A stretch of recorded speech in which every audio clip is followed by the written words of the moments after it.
Mare, isang sa tao, sa mga kaibigan namin na napaka-generous.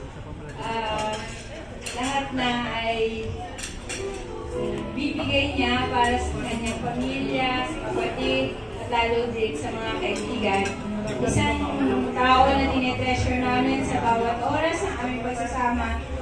Noon, simula nung kami nasa Letran, hanggang ngayon, kahit na hindi na kami magkakasama, still, lagi siya yung nangunguna para sa aming get-together, para kami magsama-sama mga magkakaibigan.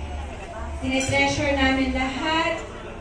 Siya yung lagi nag-i-initiate para lamang tayo ay mabuo, no? Para lamang tayo magkasama-sama at maalala natin ang mga magagandang bagay na binibigay ni Lord. Lalo na bless ang mag-asawa sa lahat ng bagay, lalo na sa mga kaibigan. Kasi sabi ko nga po, sila ay napaka-generous na tao. Hindi natin makakalimutan ng isang Ma'am G, Ma'am Rosel Beco. Happy birthday, Mare. God bless you more. I love you.